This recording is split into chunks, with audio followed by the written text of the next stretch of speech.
Thank you very much. It's a great honor. Thank you very much. Speaker Johnson, Vice President Vance, the First Lady of the United States,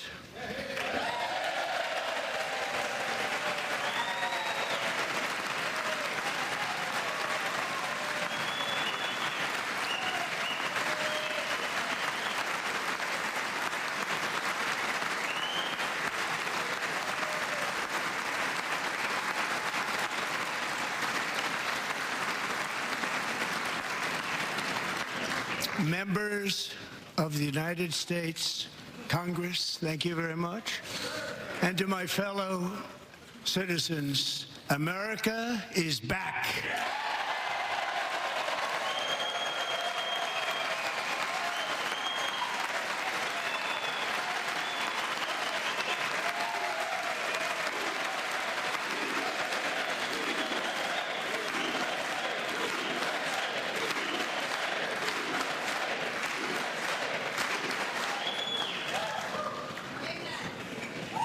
6 weeks ago, I stood beneath the dome of this Capitol and proclaimed the dawn of the golden age of America. From that moment on, it has been nothing but swift and unrelenting action to usher in the greatest and most successful era in the history of our country. We have accomplished more in 43 days than most administrations accomplished in 4 years or 8 years, and we are just getting started.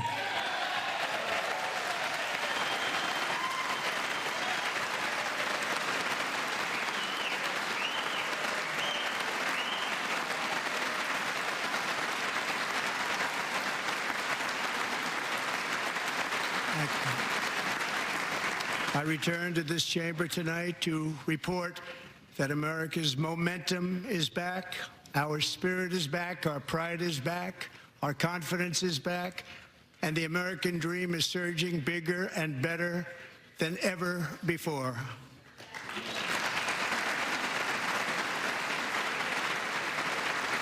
The American dream is unstoppable, and our country is on the verge of a comeback, the likes of which the world has never witnessed and perhaps will never witness again.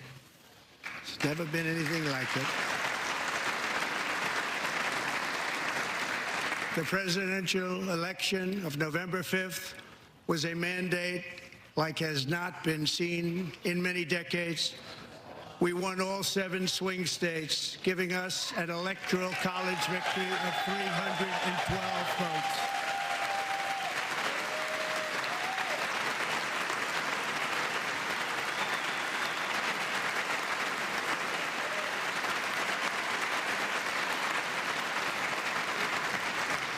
We won the popular vote by big numbers and won counties in our country.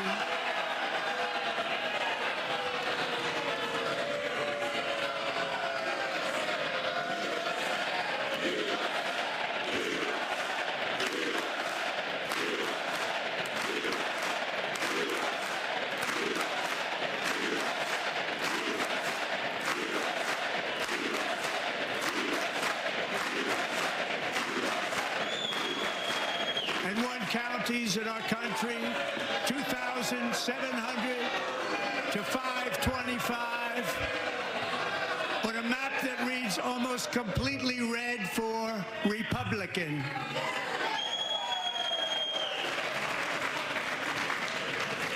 Now, for the first time in modern history, more Americans believe that our country is headed in the right direction than the wrong direction. In fact, it's an astonishing record, 27-point swing, the most ever.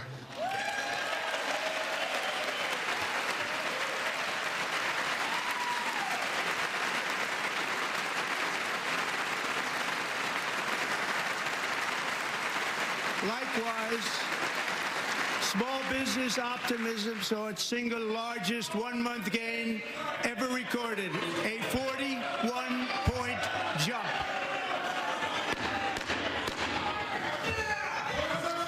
Members are directed to uphold and maintain decorum in the House and to cease any further disruptions. That's your warning.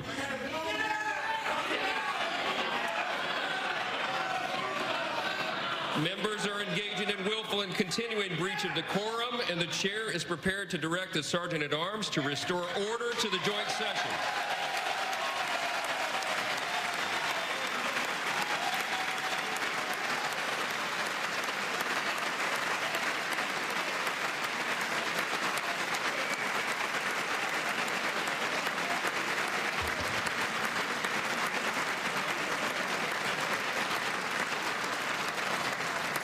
Mr. Green, take your seat. Take your seat, sir. Take your seat. Finding that members continue to engage in willful and concerted disruption of proper decorum, the chair now directs the Sergeant-at-Arms to restore order. Remove this gentleman from the chamber.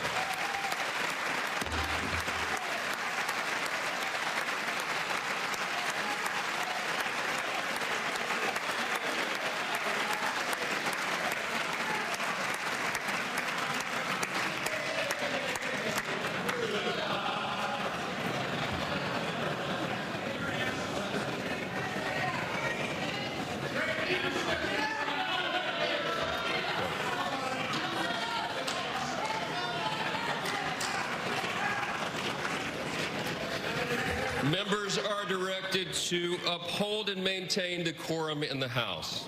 Mr. President, you continue. Thank you. Over the past 6 weeks, I have signed nearly 100 executive orders and taken more than 400 executive actions, a record to restore common sense, safety, optimism, and wealth all across our wonderful land. The people elected me to do the job, and I'm doing it.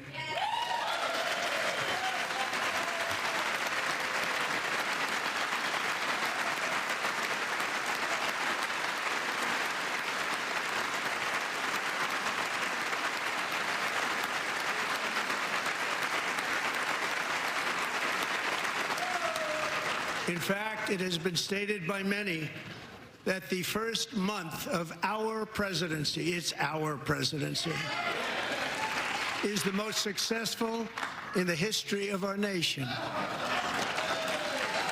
By many.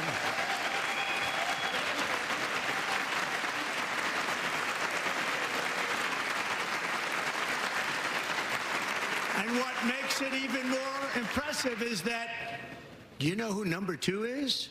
George Washington. How about that? How about that? I don't know about that list, but we'll take it.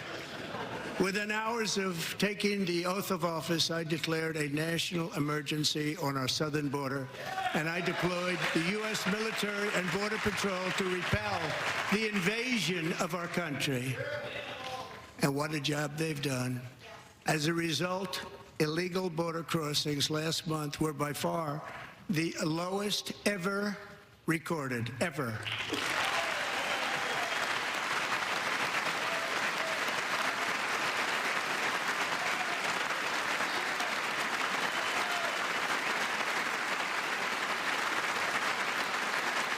They heard my words and they chose not to come. Much easier that way.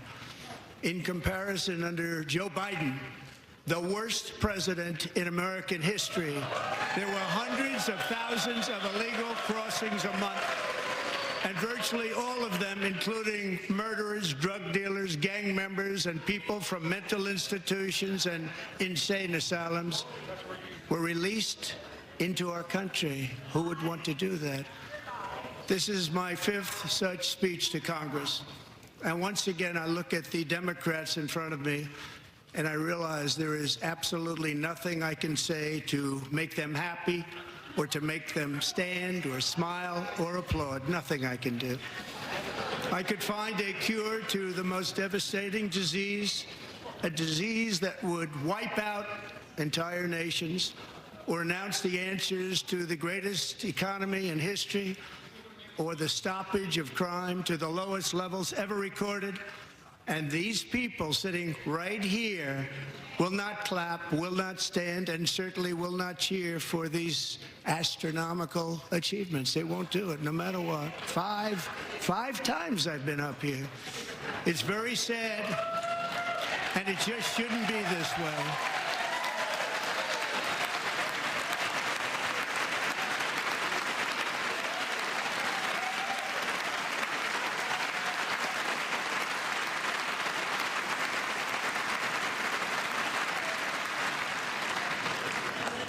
So Democrats sitting before me, for just this one night, why not join us in celebrating so many incredible wins for America? For the good of our nation, let's work together and let's truly make America great again.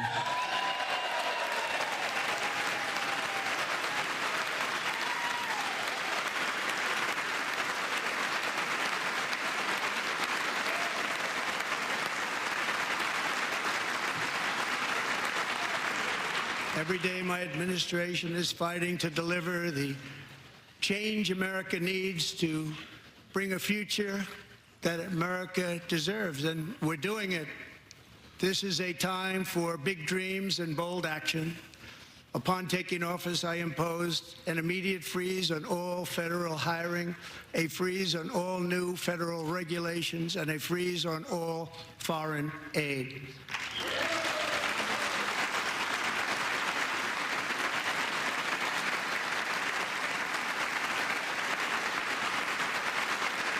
I terminated the ridiculous Green New Scam.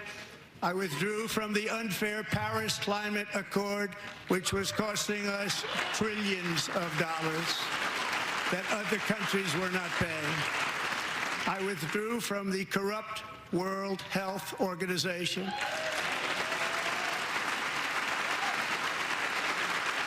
And I also withdrew from the anti-American UN Human Rights Council.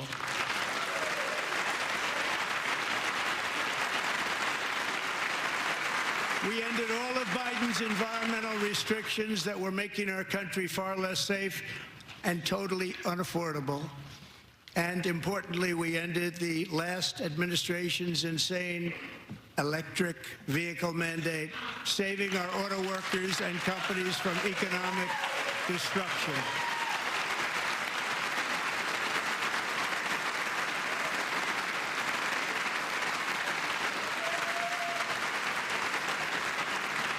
To unshackle our economy, I have directed that for every one new regulation, 10 old regulations must be eliminated, just like I did in my very successful first day.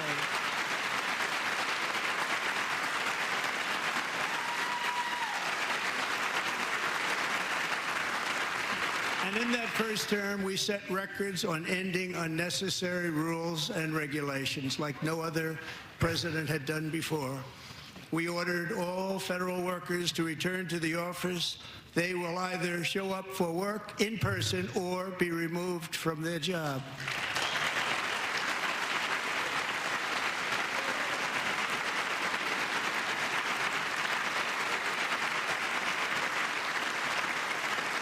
And we have ended weaponized government where, as an example, a sitting president is allowed to viciously prosecute his political opponent, like me. How did that work out? Not too good. Not too good.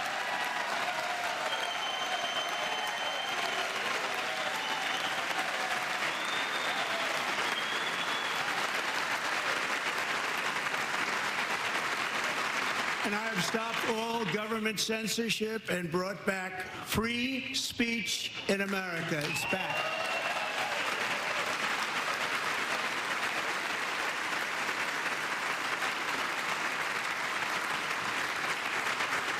And 2 days ago, I signed an order making English the official language of the United States of America.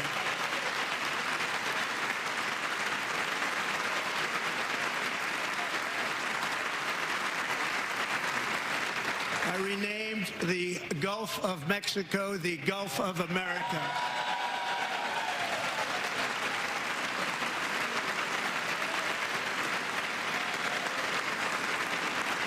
And likewise, I renamed, for a great president, William McKinley, Mount McKinley again. Beautiful Alaska. We love Alaska.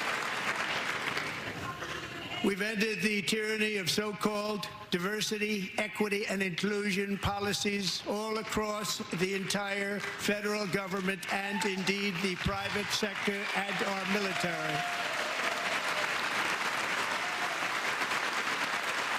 And our country will be woke no longer.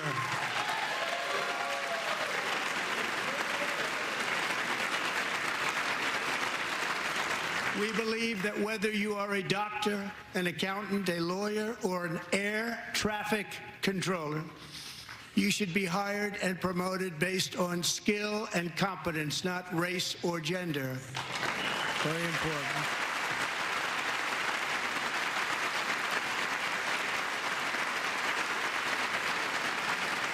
You should be hired based on merit. And the Supreme Court, in a brave and very powerful decision, has allowed us to do so. Thank you. Thank you very much. Thank you. We have removed the poison of critical race theory from our public schools, and I signed an order making it the official policy of the United States government that there are only two genders, male and female.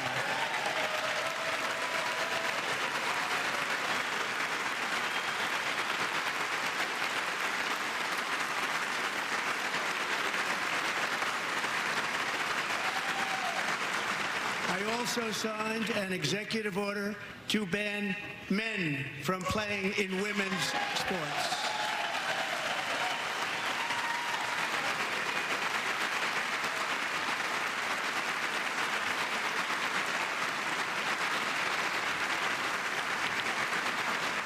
Ago, Peyton McNabb was an all-star high school athlete, one of the best, preparing for a future in college sports.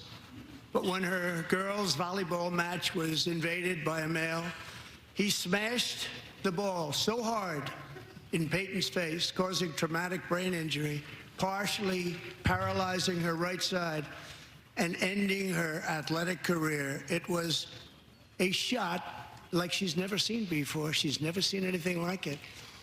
Peyton is here tonight in the gallery, and Peyton, from now on, schools will kick the men off the girls' team, or they will lose all federal funding.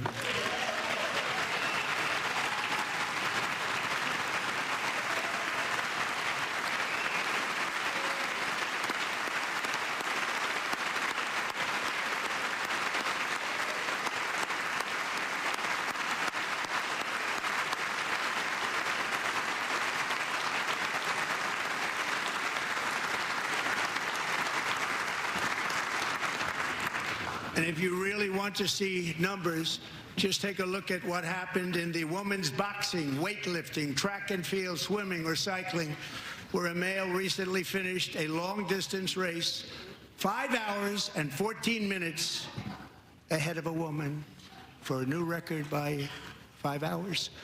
Broke the record by 5 hours. It's demeaning for women, and it's very bad for our country. We're not going to put up with it any longer.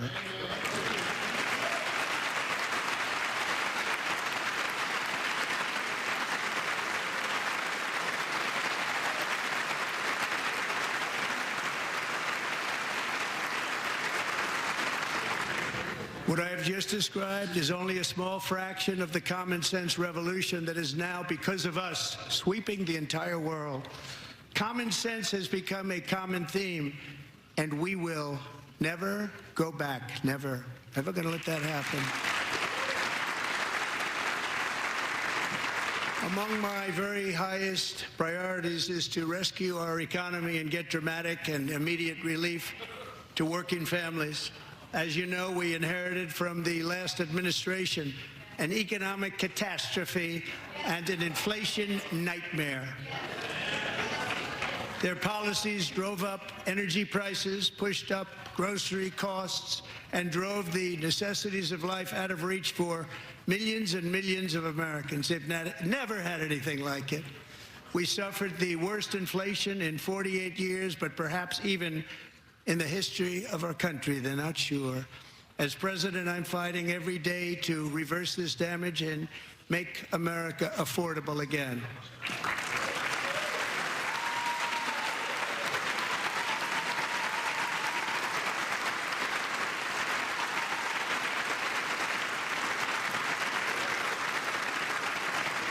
Joe Biden especially let the price of eggs get out of control. The egg price is out of control. And we're working hard to get it back down. Secretary, do a good job on that. You inherited a total mess from the previous administration. Do a good job.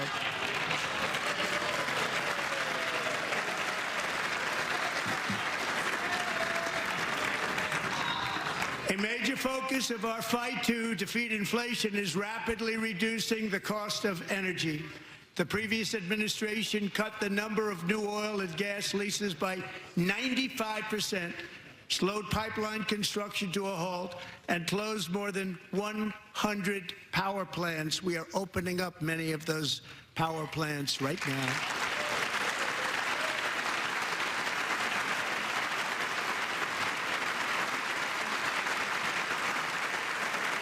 And frankly, we have never seen anything like it. That's why on my first day in office, I declared a national energy emergency.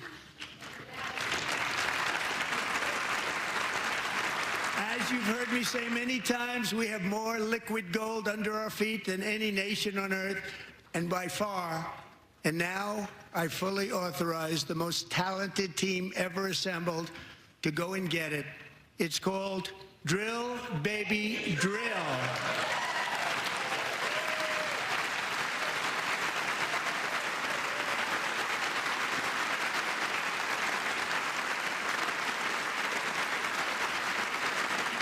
My administration is also working on a gigantic natural gas pipeline in Alaska, among the largest in the world, where Japan, South Korea, and other nations want to be our partner with investments of trillions of dollars each. There's never been anything like that one.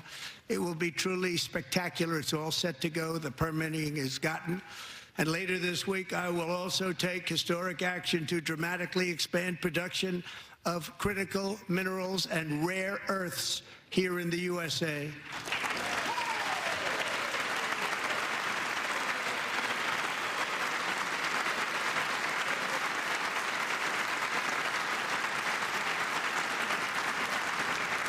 To further combat inflation, we will not only be reducing the cost of energy, but will be ending the flagrant waste of taxpayer dollars.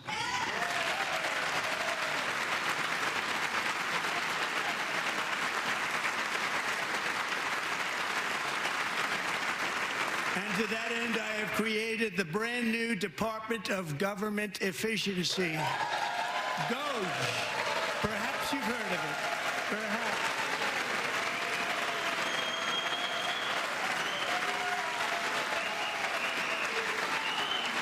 Which is headed by Elon Musk, who is in the gallery tonight.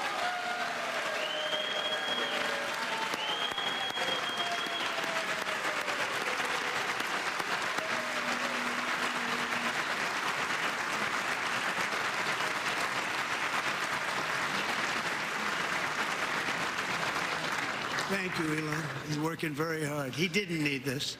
He didn't need this. Thank you very much. We appreciate it. Everybody here, even this side, appreciates it, I believe. They just don't want to admit that. Just listen to some of the appalling waste we have already identified. $22 billion from HHS to provide free housing and cars for illegal aliens. $45 million for diversity, equity, and inclusion scholarships in Burma. $40 million to improve the social and economic inclusion of sedentary migrants. Nobody knows what that is. $8 million to promote LGBTQI+ in the African nation of Lesotho, which nobody has ever heard of. $60 million for indigenous peoples and Afro-Colombian empowerment in Central America. $60 million. $8 million for making mice transgender. This is real. $32 million for a left-wing propaganda operation in Moldova.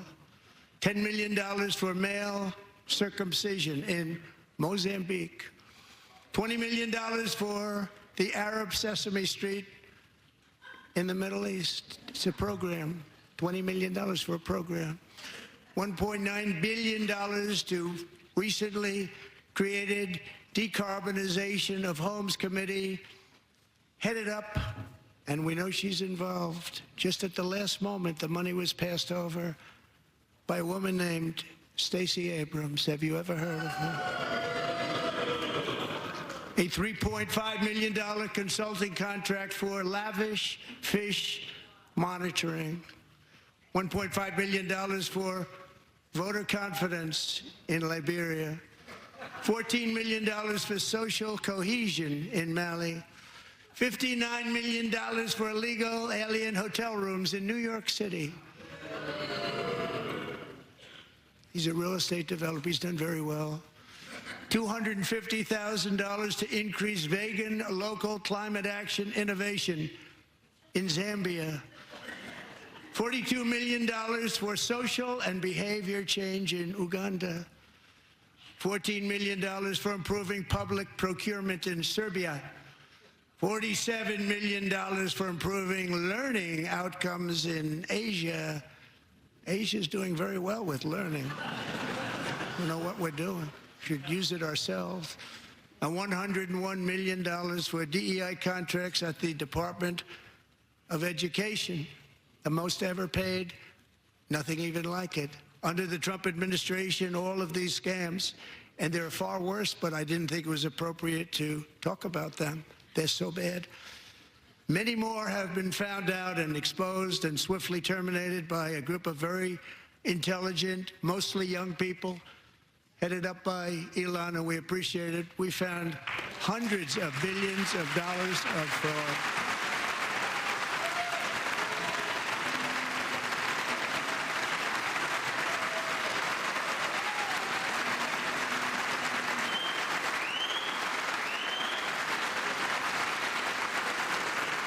And we've taken back the money and reduced our debt to fight inflation and other things.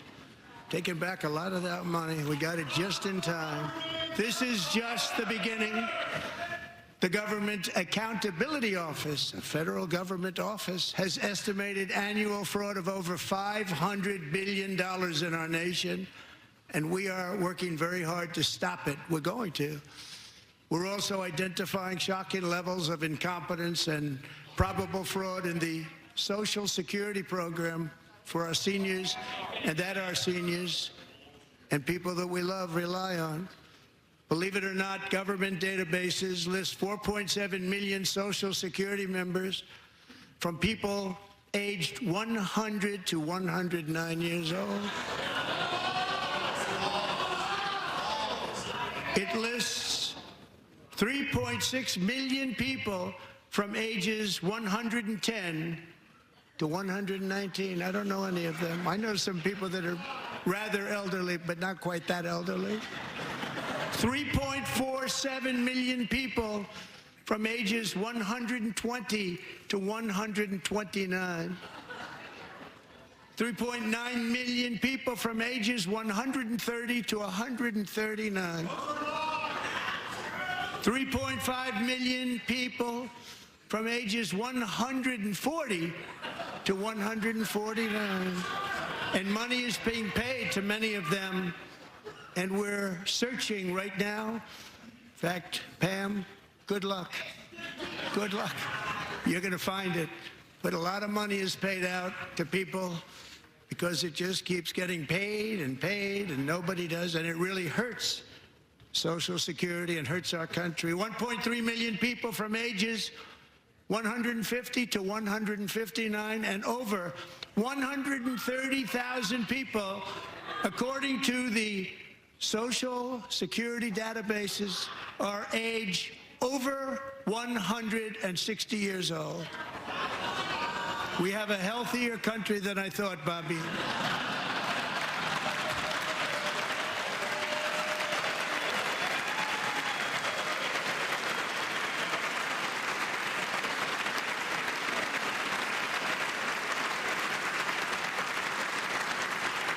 Including to finish, 1,039 people between the ages of 220 and 229, one person between the age of 240 and 249, and one person is listed at 360 years of age.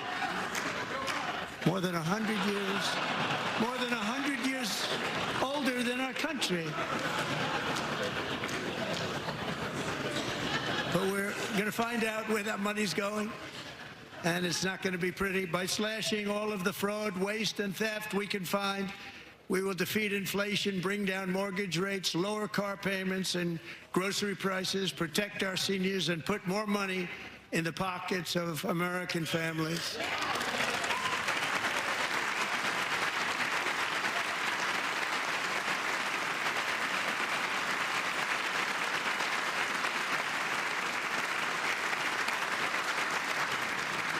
And today, interest rates took a beautiful drop, big, beautiful drop. It's about time. And in the near future, I want to do what has not been done in 24 years, balance the federal budget. We're going to balance it.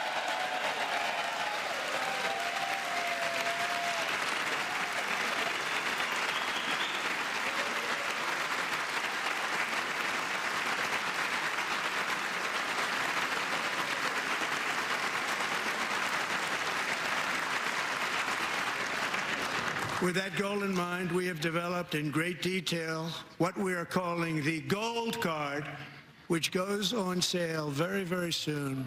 For $5 million, we will allow the most successful job-creating people from all over the world to buy a path to U.S. citizenship. It's like the Green Card, but better and more sophisticated.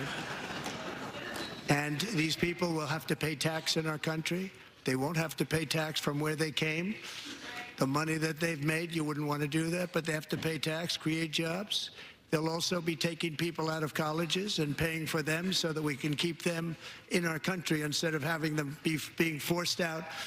Number one, at the top school, as an example, being forced out and not being allowed to stay and create tremendous numbers of jobs and great success for a company out there. So while we take out the criminals, killers, traffickers, and child predators who are allowed to enter our country under the open border policy of these people, the Democrats, the Biden administration, the open border insane policies that you've allowed to destroy our country, we will now bring in brilliant, hardworking, job-creating people.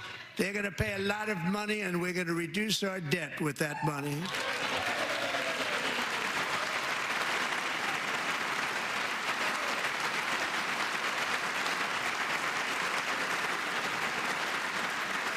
Americans have given us a mandate for bold and profound change. For nearly 100 years, the federal bureaucracy has grown until it has crushed our freedoms, ballooned our deficits, and held back America's potential in every possible way. The nation founded by pioneers and risk-takers now drowns under millions and millions of pages of regulations and debt. Approvals that should take 10 days to get instead take 10 years, 15 years, and even 20 years before you're rejected. Meanwhile, we have hundreds of thousands of federal workers who have not been showing up to work. My administration will reclaim power from this unaccountable bureaucracy, and we will restore true democracy to America again.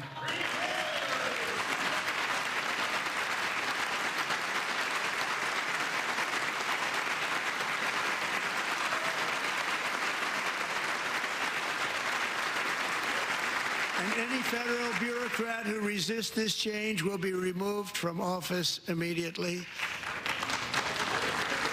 Because we are draining the swamp. It's very simple.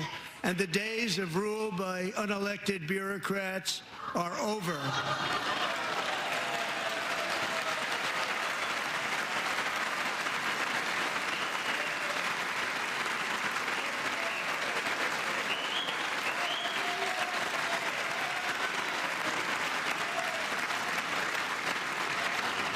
And the next phase of our plan to deliver the greatest economy in history is for this Congress to pass tax cuts for everybody. They're in there. They're waiting for you to vote. And I'm sure that the people on my right, I don't mean the Republican right, but my right here, I'm sure you're going to vote for those tax cuts, because otherwise I don't believe the people will ever vote you into office. So I'm doing you a big favor by telling you that. But I know this group is going to be voting for the tax.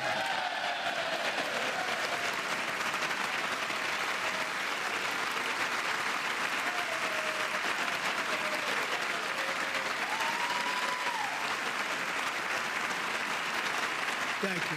It's a very, very big part of our plan. We had tremendous success in our first term with it. A very big part of our plan. We're seeking permanent income tax cuts all across the board.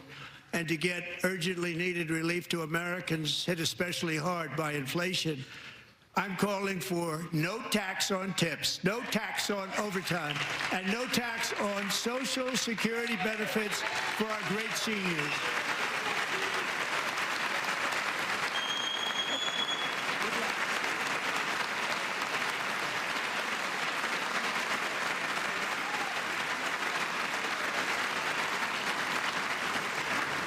And I also want to make interest payments on car loans tax deductible, but only if the car is made in America.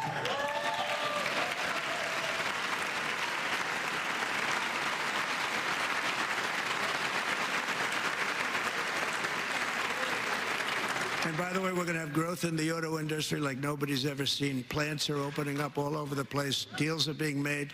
Never seen. That's a combination of the election win and tariffs. It's a beautiful word, isn't it? That, along with our other policies, will allow our auto industry to absolutely boom. It's going to boom.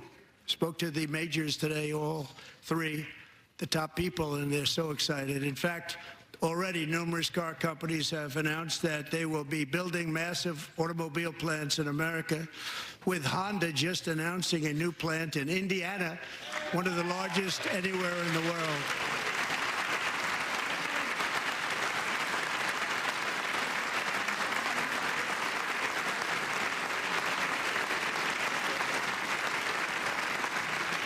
And this has taken place since our great victory on November 5th, a date which will hopefully go down as one of the most important in the history of our country.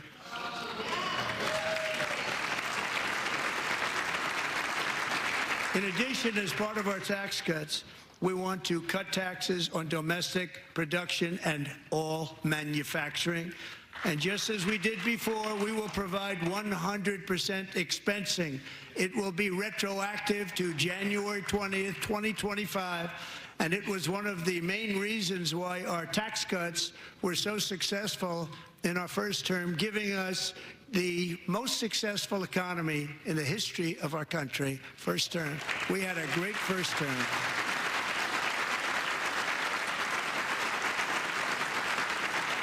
If you don't make your product in America, however, under the Trump administration, you will pay a tariff, and in some cases, a rather large one. Other countries have used tariffs against us for decades, and now it's our turn to start using them against those other countries.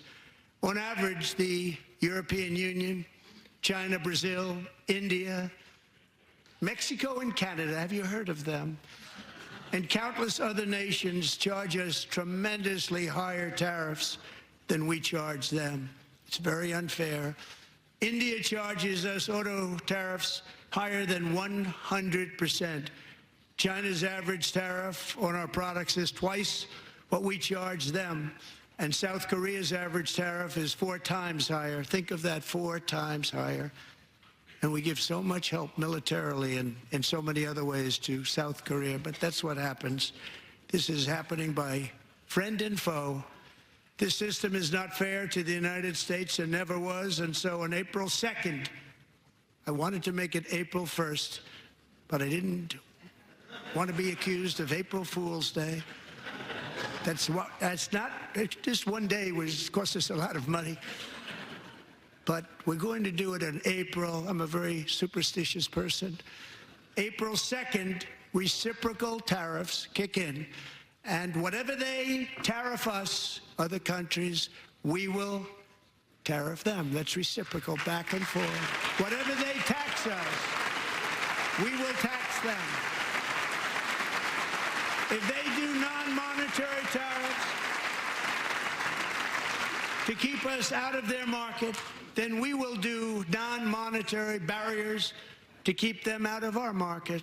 There's a lot of that, too. They don't even allow us in their market. We will take in trillions and trillions of dollars and create jobs like we have never seen before. I did it with China, and I did it with others, and the Biden administration couldn't do anything about it because there was so much money they couldn't do anything about it. We have been ripped off for decades by nearly every country on earth, and we will not let that happen any longer.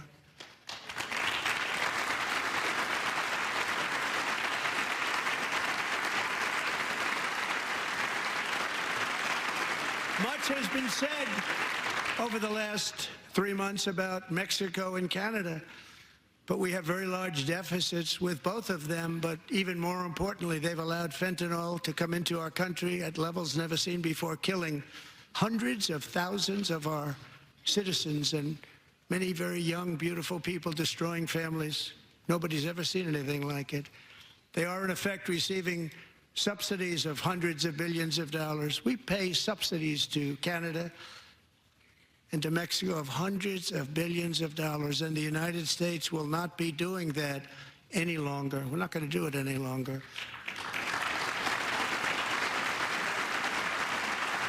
Thanks to our America First policies we're putting into place, we have had $1.7 trillion of new investment in America in just the past few weeks. The combination of the election and our economic policies that people of SoftBank, one of the most brilliant anywhere in the world, announced a $200 billion investment. OpenAI and Oracle, Larry Ellison, announced $500 billion investment, which they wouldn't have done if Kamala had won. Apple announced $500 billion investment. Tim Cook called me. He said, I cannot spend it fast enough. It's going to be much higher than that, I believe. They'll be building their plants here instead of in China. And just yesterday, Taiwan Semiconductor, the biggest in the world, most powerful in the world, has a tremendous amount, 97% of the market, announced a $165 billion investment to build the most powerful chips on earth right here in the USA.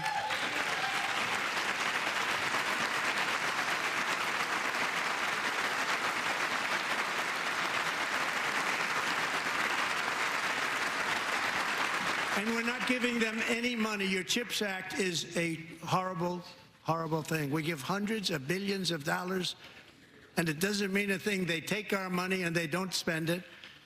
All that meant to them, we're giving them no money. All that was important to them was they didn't want to pay the tariffs, so they came and they're building, and many other companies are coming. We don't have to give them money.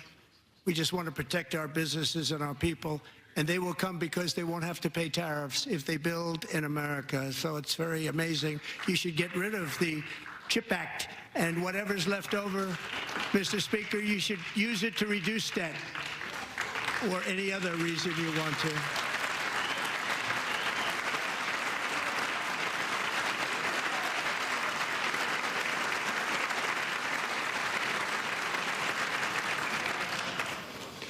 Our new trade policy will also be great for the American farmer. I love the farmer.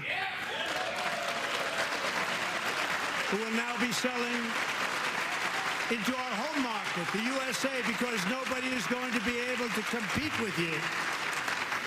Because there's goods that come in from other countries and companies. They're really in a bad position in so many different ways. They're uninspected.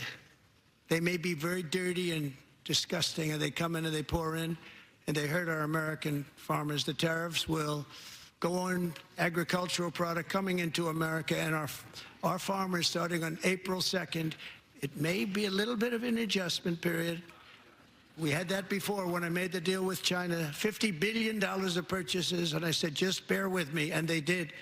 They did. Probably have to bear with me again, and this will be even better. That was great.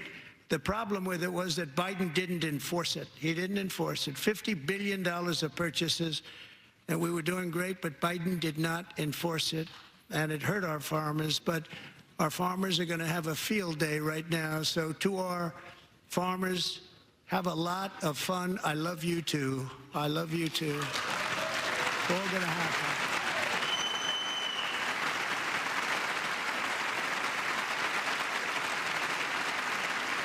And I have also imposed a 25% tariff on foreign aluminum, copper, lumber, and steel, because if we don't have, as an example, steel and lots of other things, we don't have a military, and frankly, we just won't have a country very long.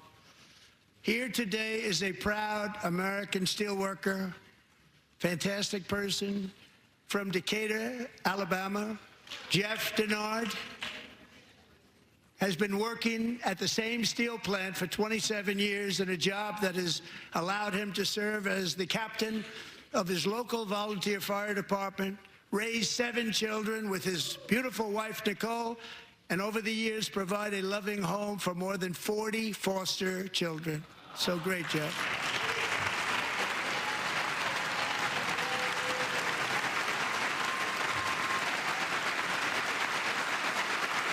Thank you, Jeff. Thank you, Jeff.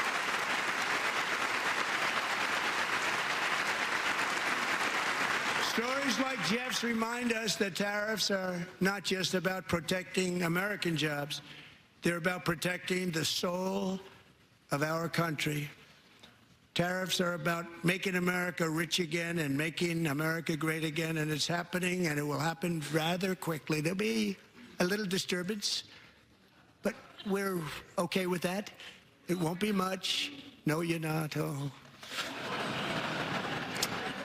And look where Biden took us, very low, the lowest we've ever been. Jeff, I want to thank you very much. And I also want to recognize another person who has devoted herself to foster care community. She works so hard on it. A very loving person, our magnificent First Lady of the United States.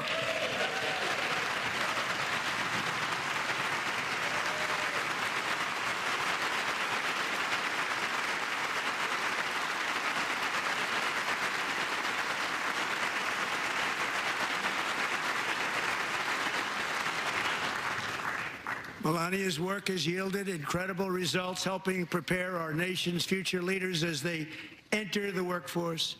Our First Lady is joined by 2 impressive young women, very impressive. Haley Ferguson, who benefited from the First Lady's Fostering the Future initiative and is poised to complete her education and become a teacher. And Elliston Berry, who became a victim of an illicit deepfake image produced by a peer. With Elliston's help, the Senate just passed the Take It Down Act, and this is so important. Thank you very much, John. John Thune, thank you. Stand up, John. Thank you, John.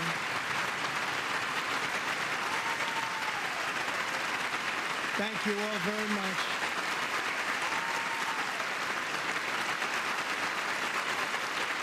Thank you. And thank you to John Thune and the Senate. Great job.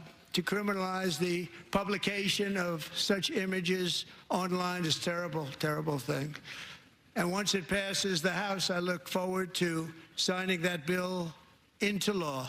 Thank you. And I'm going to use that bill for myself, too, if you don't mind. Because nobody gets treated worse than I do online. Nobody. That's great. Thank you very much to the Senate. Thank you. But if we truly care about protecting Americans' children, no step is more crucial than securing America's borders. Over the past 4 years, 21 million people poured into the United States. Many of them were murderers, human traffickers, gang members, and other criminals from the streets of dangerous cities all throughout the world. Because of Joe Biden's insane and very dangerous open border policies, they are now strongly embedded in our country, but we are getting them out and getting them out fast.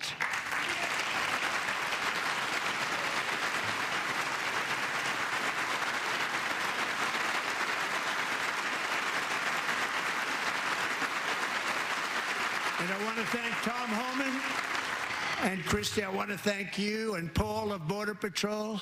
I want to thank you. What a job they've all done. Everybody, Border Patrol, ICE, well, law enforcement in general is incredible. We have to take care of our law enforcement. Have to.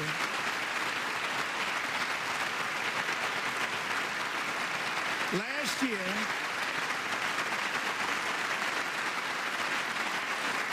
a brilliant 22-year-old nursing student named Laken Riley, the best in her class, admired by everybody, went out for a jog on the campus of the University of Georgia. That morning, Laken was viciously attacked, assaulted, beaten, brutalized, and horrifically murdered.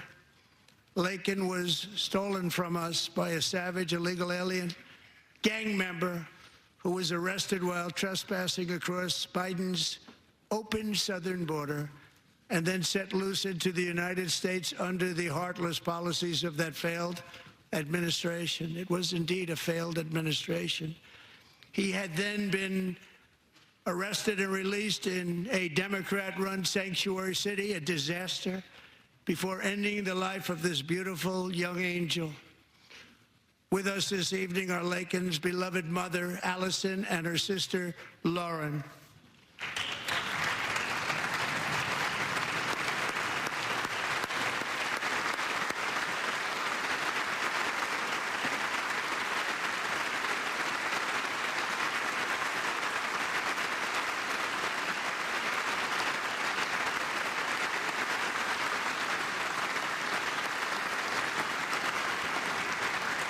Last year, I told Laken's grieving parents that we would ensure their daughter would not have died in vain. That's why the very first bill I signed into law as your 47th president mandates the detention of all dangerous criminal aliens who threaten public safety. It's a very strong, powerful act.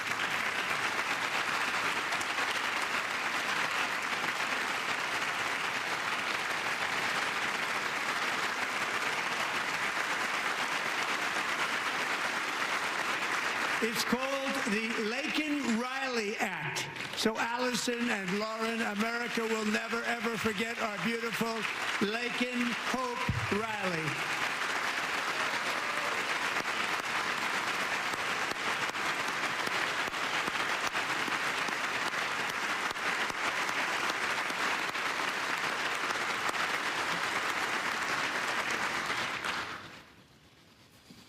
Thank you very much. Since taking office, my administration has launched the most sweeping border and immigration crackdown in American history, and we quickly achieved the lowest numbers of illegal border crossers ever recorded. Thank you.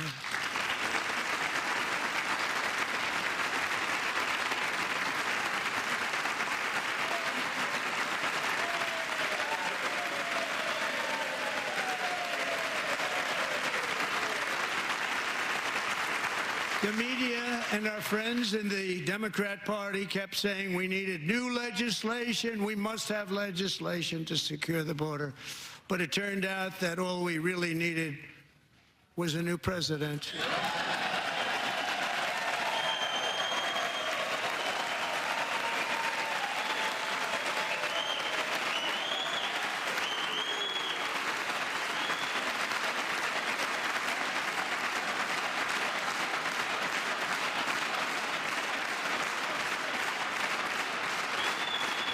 Thank you.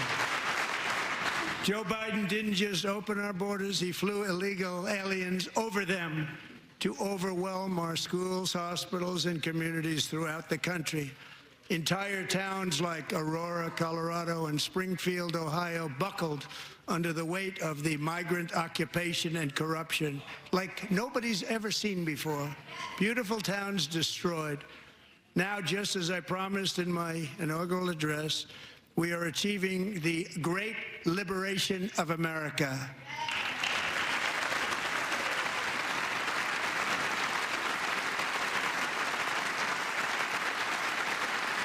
But there still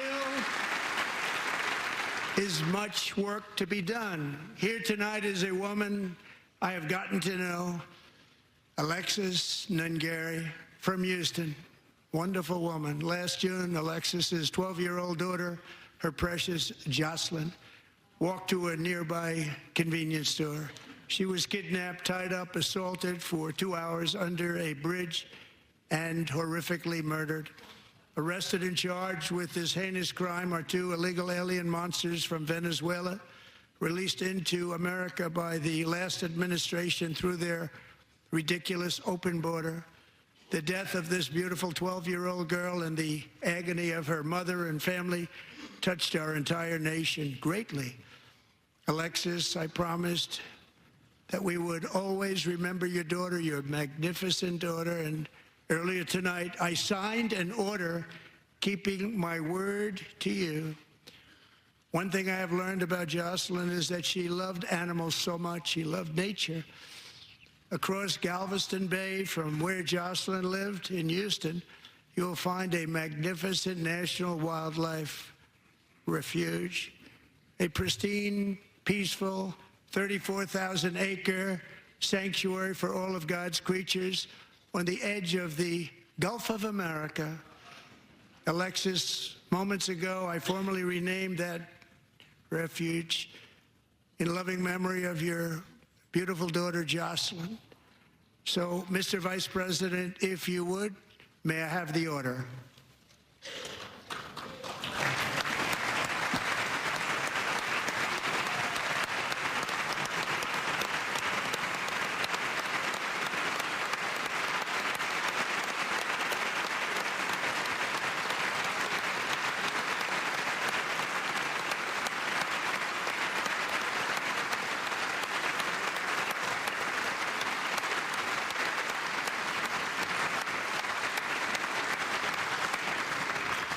Thank you very much.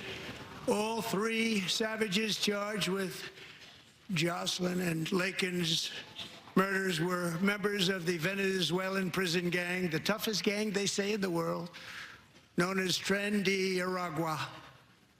2 weeks ago, I officially designated this gang, along with MS-13 and the bloodthirsty Mexican drug cartels, as foreign terrorist organizations.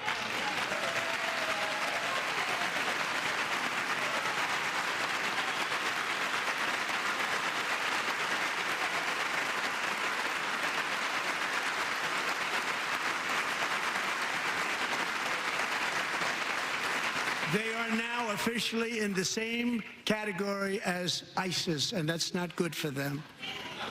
Countless thousands of these terrorists were welcomed into the U.S. by the Biden administration. But now every last one will be rounded up and forcibly removed from our country, or, if they're too dangerous, put in jails, standing trial in this country, because we don't want them to come back ever. With us this evening is a warrior on the front lines of that battle, Border Patrol Agent Roberto Ortiz. Great guy.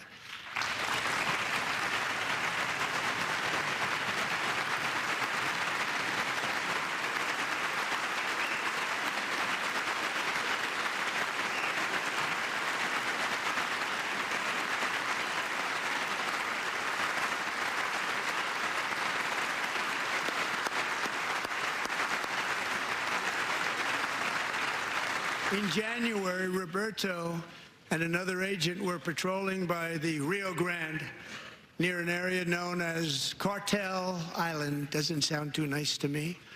When heavily armed gunmen started shooting at them, Roberto saw that his partner was totally exposed, at great danger, and he leapt into action, returning fire and providing crucial seconds for his fellow agent to seek safety, just barely.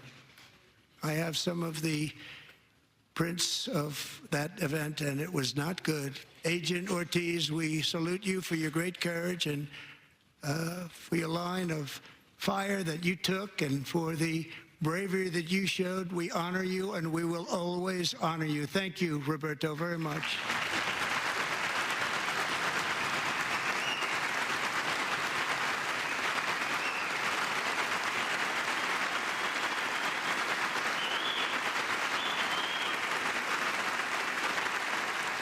Thank you, Roberta. And I actually got to know him on my many calls to the border. He's a great, great gentleman. The territory to the immediate south of our border is now dominated entirely by criminal cartels that murder, rape, torture, and exercise total control. They have total control over a whole nation, posing a grave threat to our national security. The cartels are waging war on America, and it's time for America to wage war on the cartels, which we are doing.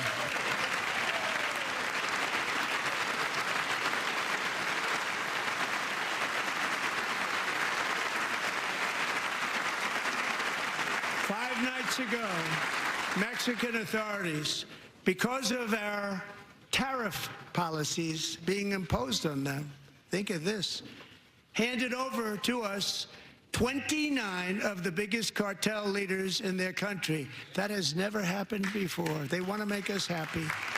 First time ever.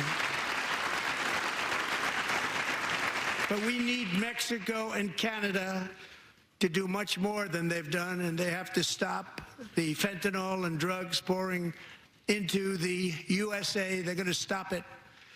I have sent Congress a detailed funding request laying out exactly how we will eliminate these threats to protect our homeland and complete the largest deportation operation in American history, larger even than current record holder President Dwight D. Eisenhower, a moderate man, but someone who believed very strongly in borders.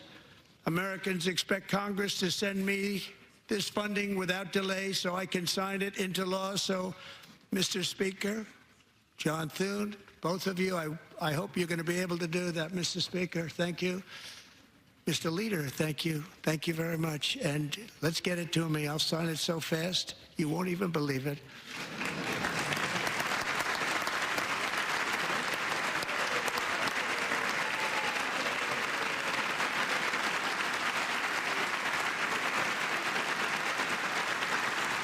And as we reclaim our sovereignty, we must also bring back law and order to our cities and towns.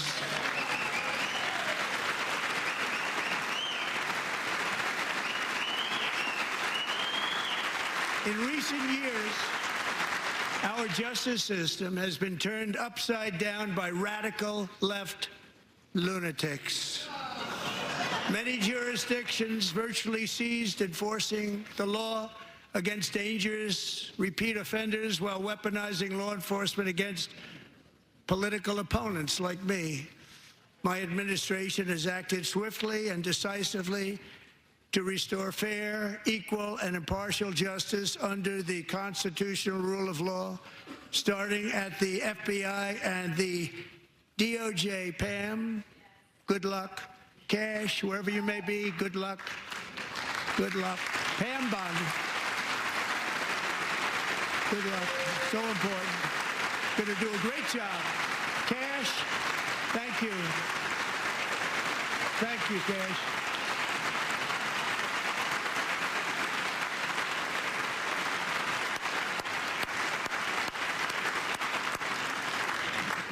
They've already started very strong. They're going to do a fantastic job. You're going to be very proud of them.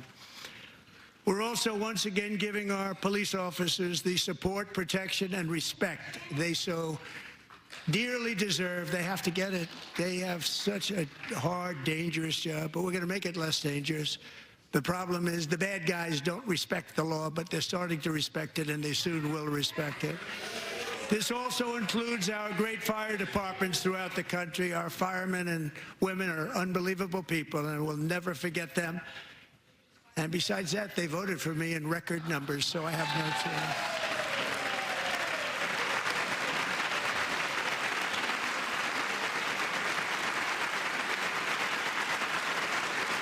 One year ago this month, 31-year-old New York police officer Jonathan Diller, unbelievably wonderful person and a great officer, was gunned down at a traffic stop on Long Island. I went to his funeral. The vicious criminal charged with his murder had 21 prior arrests, and they were rough arrests, too. He was a real bad one. The thug in the seat next to him had 14 prior arrests, and went by the name of Killer. He was Killer. He killed other people, they say, a lot of them. I attended Officer Diller's service, and when I met his wife and one-year-old son, Ryan, it was very inspirational, actually. His widow's name is Stephanie, and she is here tonight. Stephanie, thank you very much, Stephanie. Thank you very much.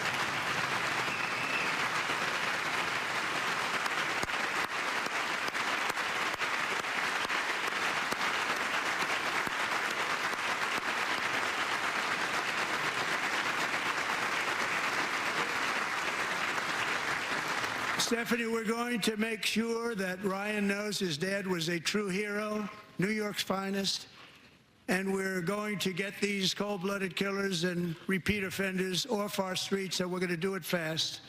Got to stop it. They get out with 28 arrests. They push people into subway trains.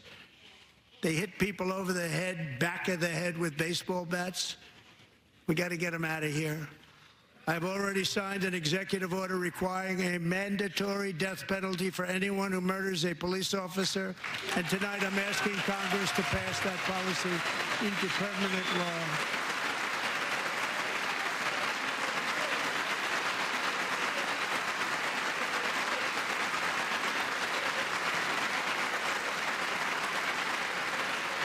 I'm also asking for a new crime bill getting tough on repeat offenders while enhancing protections for America's police officers so they can do their jobs without fear of their lives being totally destroyed. They don't want to be killed. We're not going to let them be killed. Joining us in the gallery tonight is a young man who truly loves our police.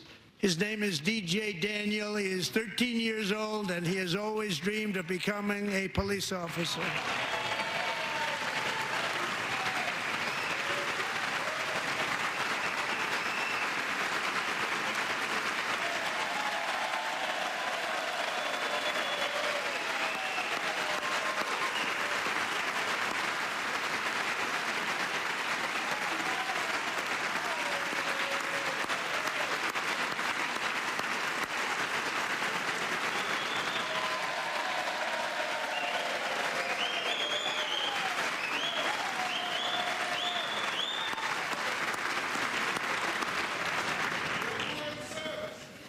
But in 2018, DJ was diagnosed with brain cancer. The doctors gave him 5 months at most to live. That was more than 6 years ago.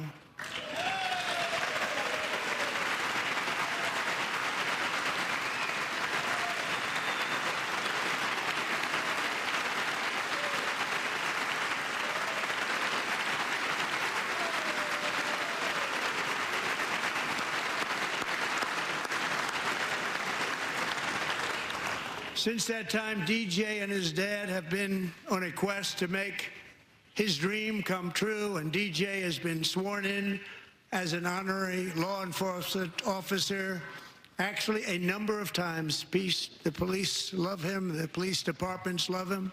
And tonight, DJ, we're going to do you the biggest honor of them all. I am asking our new Secret Service Director, Sean Curran, to officially make you an agent of the United States Secret Service.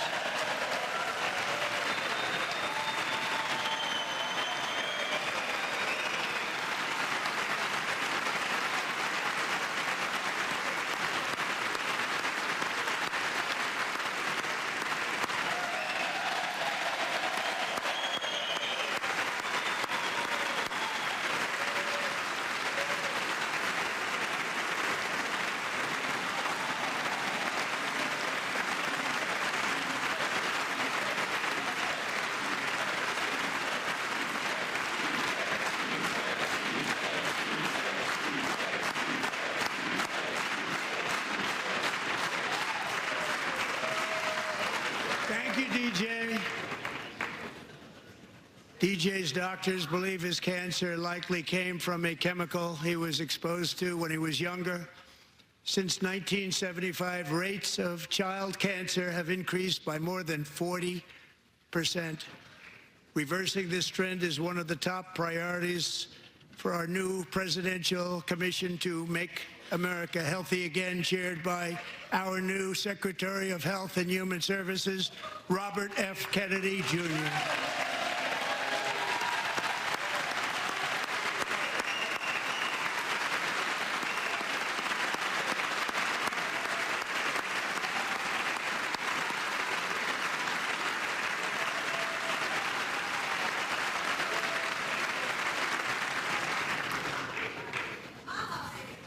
With the name Kennedy, you would have thought everybody over here would have been cheering.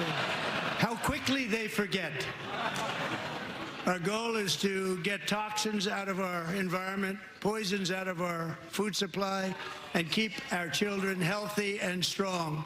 As an example, not long ago, and you can't even believe these numbers, 1 in 10,000 children had autism, 1 in 10,000. And now it's 1 in 36. There's something wrong. 1 in 36. Think of that. So we're going to find out what it is, and there's nobody better than Bobby and all of the people that are working with you. You have the best to figure out what is going on. Okay, Bobby? Good luck. It's a very important job. Thank you.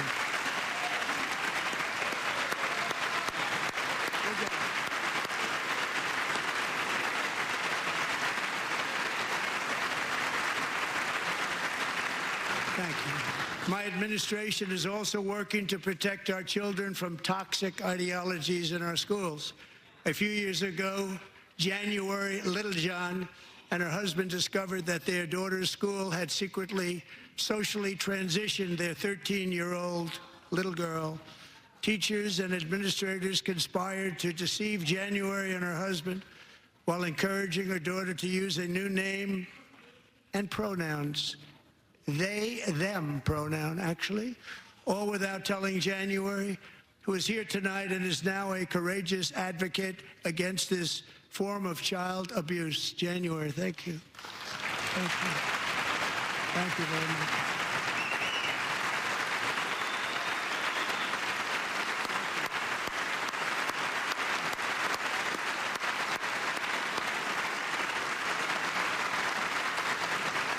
Thank you.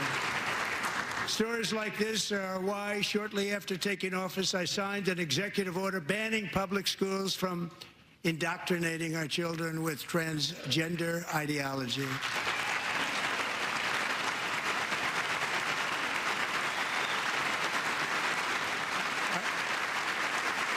I also signed an order to cut off all taxpayer funding to any institution that engages in the sexual mutilation of our youth.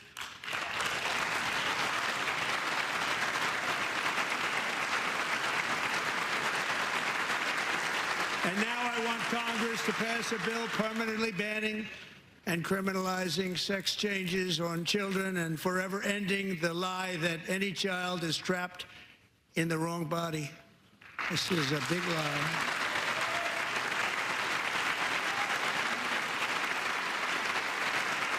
And our message to every child in America is that you are perfect exactly the way God made you.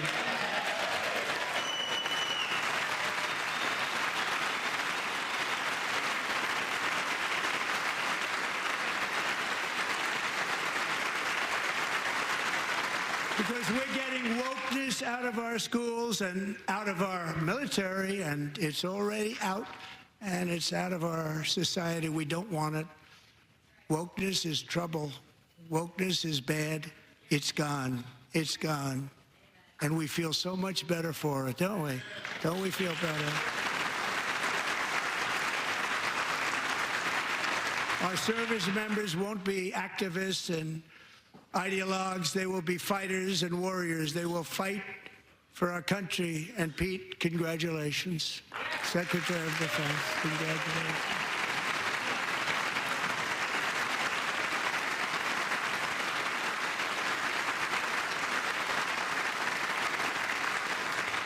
And he's not big into the woke movement, I can tell you. I know him well. I am pleased to report that in January, the U.S. Army had its single best recruiting month in 15 years, and that all armed services are having among the best recruiting results ever in the history of our services. What a difference.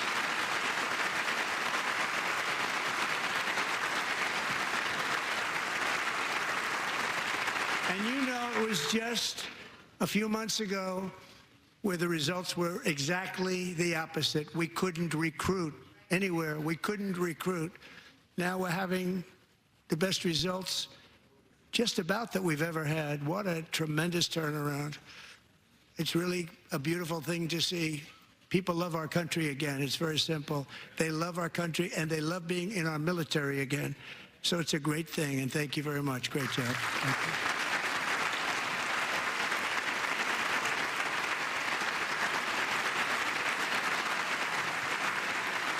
We're joined tonight by a young man, Jason Hartley, who knows the weight of that call of duty.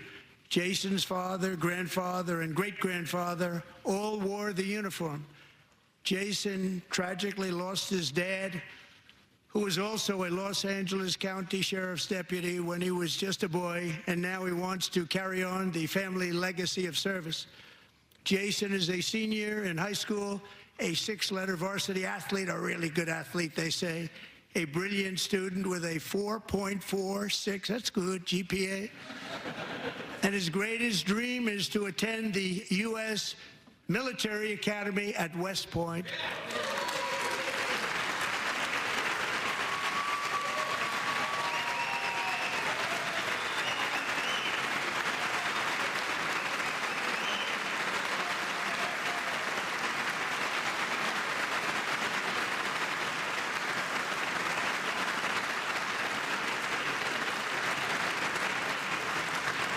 And Jason, that's a very big deal getting in. That's a hard one to get into. But I'm pleased to inform you that your application has been accepted. You will soon be joining the Corps of Cadets.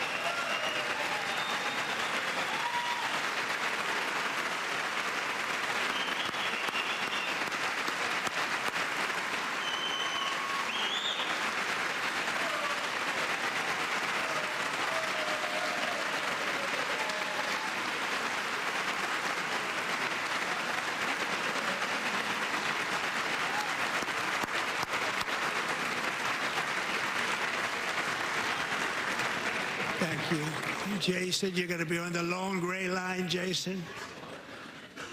As Commander-in-Chief, my focus is on building the most powerful military of the future. As a first step, I'm asking Congress to fund a state-of-the-art Golden Dome missile defense shield to protect our homeland, all made in the USA.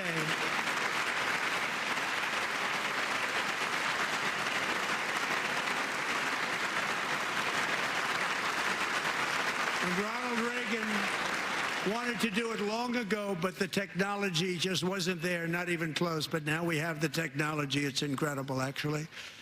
And other places, they have it. Israel has it. Other places have it. And the United States should have it too, right, Tim, right? They should have it too. So I want to thank you. But it's a very, very important. This is a very dangerous world. We should have it. We want to be protected, and we're going to protect our citizens like never before. To boost our defense industrial base, we are also going to resurrect the American shipbuilding industry, including commercial shipbuilding and military shipbuilding.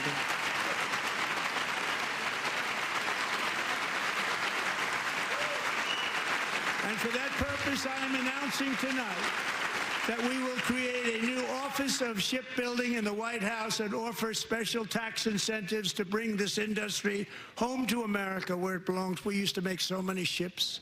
We don't make them anymore very much, but we're going to make them very fast, very soon. It will have a huge impact. To further enhance our national security, my administration will be reclaiming the Panama Canal, and we've already started doing it.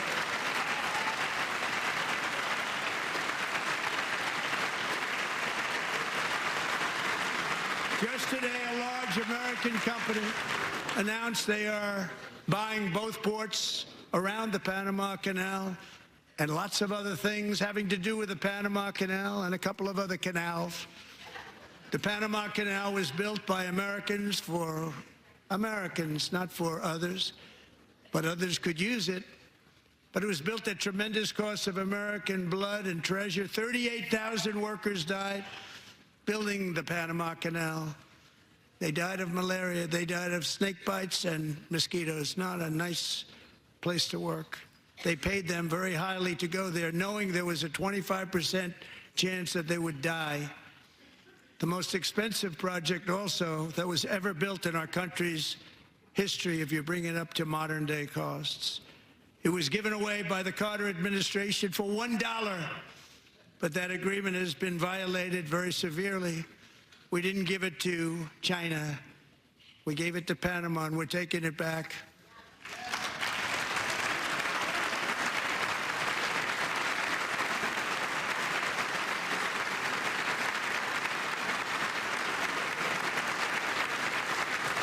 And we have Marco Rubio in charge. Good luck, Marco. Now, we know who to blame if anything goes wrong. Marco's been amazing, and he's going to do a great job. Think of it, he got 100 votes. You know, he was approved with actually 99, but the 100th was this gentleman, and I feel very certain. So let's assume he got 100 votes. And I'm either very, very happy about that or I'm very concerned about it. But he's already proven. I mean, he's a great gentleman. He's respected by everybody, and we appreciate you voting for Marco. He's going to do a fantastic job. Thank you. Thank you. He's doing a great job. Great job. And I also have a message tonight for the incredible people of Greenland. We strongly support your right to determine your own future. And if you choose, we welcome you into the United States of America. We need Greenland for national security and even international security, and we're working with everybody involved to try and get it. But we need it really for international world security, and I think we're going to get it. One way or the other, we're going to get it.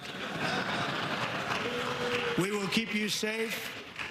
We will make you rich, and together we will take Greenland to heights like you have never thought possible before. It's a very small population, but very, very large piece of land and very, very important for military security. America is once again standing strong against the forces of radical Islamic terrorism. 3.5 years ago, ISIS terrorists killed 13 American service members and countless others in the Abbey Gate bombing during the disastrous and incompetent withdrawal from Afghanistan. Not that they were withdrawing, it was the way they withdrew. Perhaps the most embarrassing moment in the history of our country. Tonight, I am pleased to announce that we have just apprehended the top terrorist responsible for that atrocity, and he is right now on his way here to face the swift sword of American justice.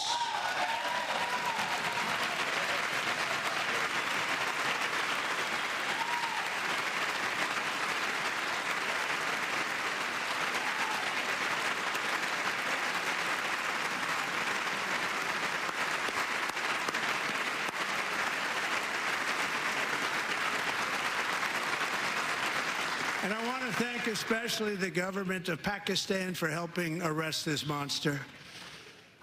This was a very momentous day for those 13 families who I actually got to know very well, most of them, whose children were murdered, and the many people that were so badly, over 42 people, so badly injured on that fateful day in Afghanistan. What a horrible day.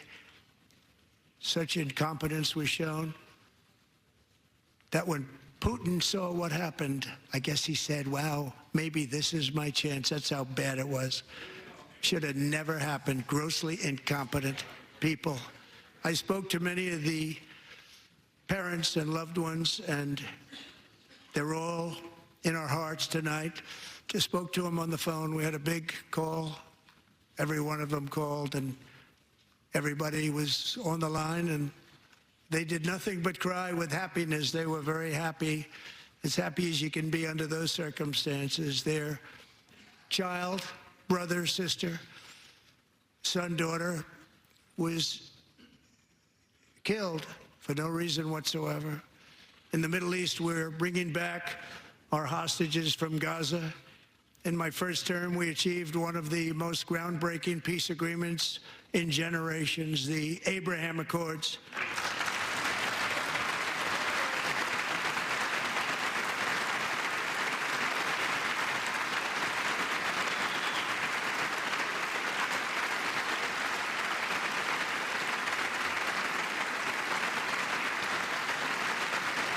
And now we're going to build on that foundation to create a more peaceful and prosperous future for the entire region. A lot of things are happening in the Middle East. People have been talking about that so much lately with everything going on with Ukraine and Russia.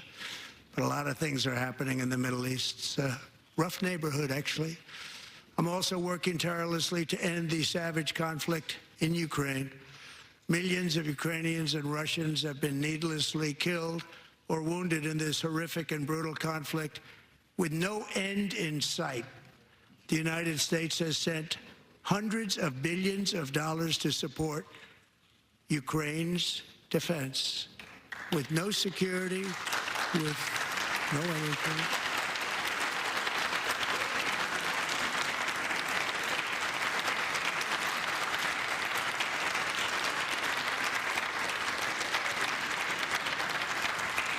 Do you want to keep it going for another 5 years? Yeah, you would say Pocahontas says yes.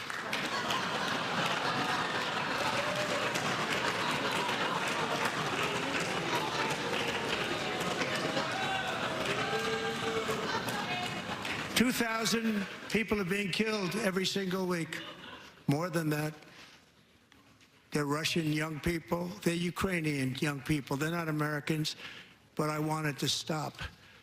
Meanwhile, Europe has sadly spent more money buying Russian oil and gas than they have spent on defending Ukraine, by far. Think of that.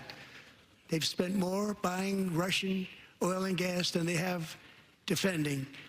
And we've spent perhaps $350 billion, like taking candy from a baby. That's what happened. And they've spent $100 billion. What a difference that is. And we have an ocean separating us, and they don't. But we're getting along very well with them, and lots of good things are happening. Biden has authorized more money in this fight than Europe has spent by billions and billions of dollars. It's hard to believe that they wouldn't have stopped it and said at some point, come on, let's equalize. You got to be equal to us. But that didn't happen. Earlier today, I received an important letter from President Zelensky of Ukraine. The letter reads, Ukraine is ready to come to the negotiating table as soon as possible to bring lasting peace closer. Nobody wants peace more than the Ukrainians, he said. My team and I stand ready to work under President Trump's strong leadership to get a peace that lasts. We do really value how much America has done to help Ukraine maintain its sovereignty and independence. Regarding the agreement on minerals and security, Ukraine is ready to sign it at any time that is convenient for you. I appreciate that he sent this letter, just got it a little while ago. Simultaneously, we've had serious discussions with Russia and have received strong signals that they are ready for peace. Wouldn't that be beautiful? Wouldn't that be beautiful?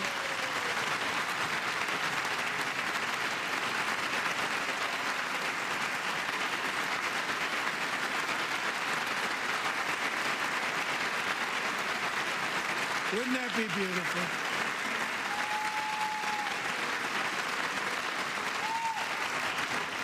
It's time to stop this madness. It's time to halt the killing. It's time to end this senseless war. If you want to end wars, you have to talk to both sides. Nearly 4 years ago, amid rising tensions, a history teacher named Mark Fogel was detained in Russia and sentenced to 14 years in a penal colony. Rough stuff. The previous administration barely lifted a finger to help him. They knew he was innocent, but they had no idea where to begin. But last summer, I promised his 95-year-old mother, Malphine, that we would bring her boy safely back home. After 22 days in office, I did just that, and they are here tonight.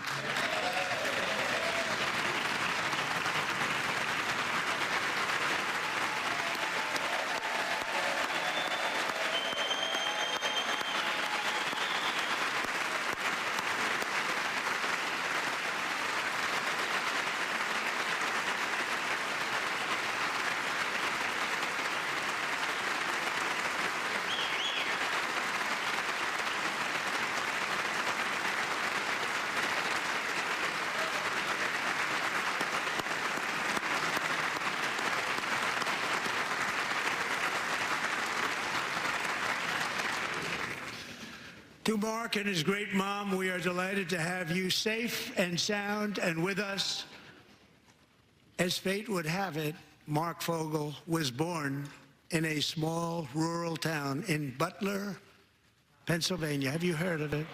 Where his mother has lived for the past 78 years. I just happened to go there last July 13th for a rally. That was not pleasant. And that is where I met his beautiful mom right before I walked onto that stage. And I told her I would not forget what she said about her son. And I never did I? Never forgot.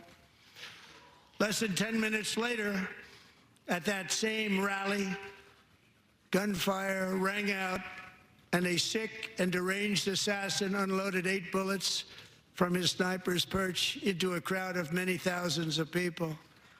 My life was saved by a fraction of an inch, but some were not so lucky. Corey Comparator was a firefighter, a veteran, a Christian, a husband, a devoted father, and above all, a protector. When the sound of gunshots pierced the air, it was a horrible sound.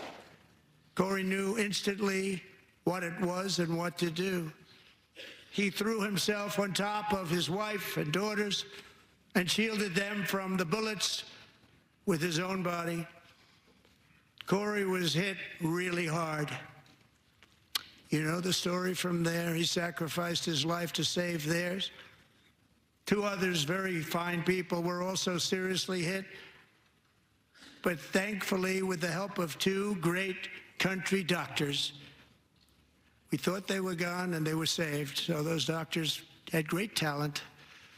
We're joined by Corey's wife, Helen, who was his high school sweetheart, and their 2 beloved daughters, Allison and Kaylee. Thank you.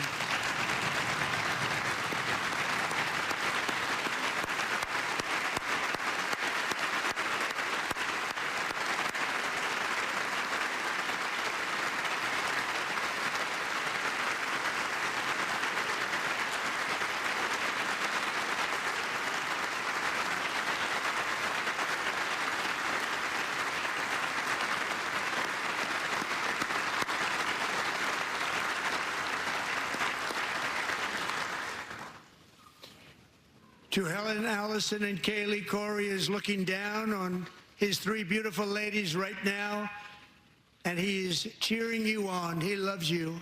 He is cheering you on. Corey was taken from us much too soon, but his destiny was to leave us all with a shining example of the selfless devotion of a true American patriot. It was love like Corey's that built our country, and it's love like Corey's that is going to make our country more majestic than ever before. I believe that my life was saved that day in Butler for a very good reason.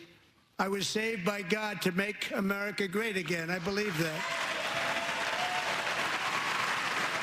Thank you.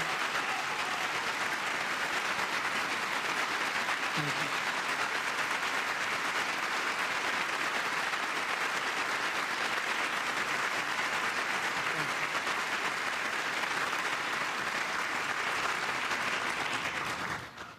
Thank you very much. From the patriots of Lexington and Concord to the heroes of Gettysburg and Normandy, from the warriors who crossed the Delaware to the trailblazers who climbed the Rockies, and from the legends who soared at Kitty Hawk to the astronauts who touched the moon, Americans have always been the people who defied all odds, transcended all dangers, made the most extraordinary sacrifices, and did whatever it took to defend our children, our country, and our freedom. And as we have seen in this chamber tonight, that same strength, faith, love, and spirit is still alive and thriving in the hearts of the American people. Despite the best efforts of those who would try to censor us, silence us, break us, destroy us, Americans are today a proud, free, sovereign, and independent nation that will always be free, and we will fight for it till death. We will never let anything happen to our beloved country, because we are a country of doers, dreamers, fighters, and survivors. Our ancestors crossed a vast ocean, strode into the unknown wilderness, and carved their fortunes from the rock and soil of a perilous and very dangerous frontier. They chased our destiny across a boundless continent. They built the railroads, laid the highways, and graced the world with American marvels like the Empire State Building, the mighty Hoover Dam, and the towering Golden Gate Bridge. They lit the world with electricity, broke free of the force of gravity, fired up the engines of American industry, and vanquished the communists, fascists, and Marxists all over the world, and gave us countless modern wonders sculptured out of iron, glass, and steel. We stand on the shoulders of these pioneers who won and built the modern age. These workers who poured their sweat into the skylines of our cities.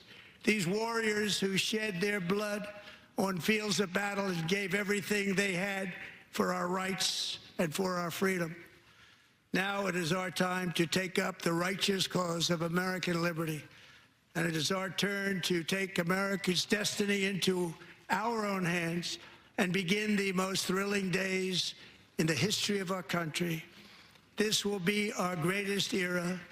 With God's help, over the next 4 years, we are going to lead this nation even higher, and we are going to forge the freest, most advanced, most dynamic, and most dominant civilization ever to exist on the face of this earth. We are going to create the highest quality of life, build the safest and wealthiest and healthiest and most vital communities anywhere in the world. We are going to conquer the vast frontiers of science, and we're going to lead humanity into space and plant the American flag on the planet Mars and even far beyond.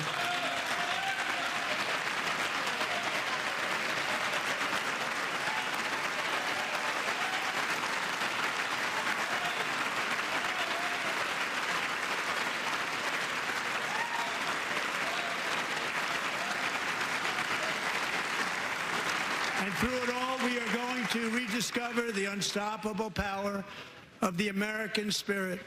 And we are going to renew unlimited promise of the American dream. Every single day we will stand up and we will fight, fight, fight for the country our citizens believe in and for the country our people deserve.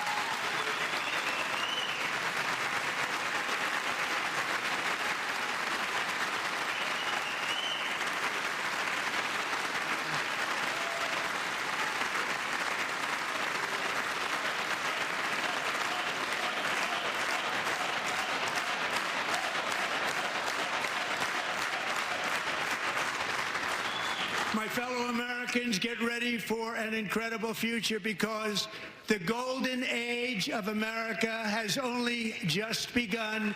It will be like nothing that has ever been seen before. Thank you, God bless you, and God bless America.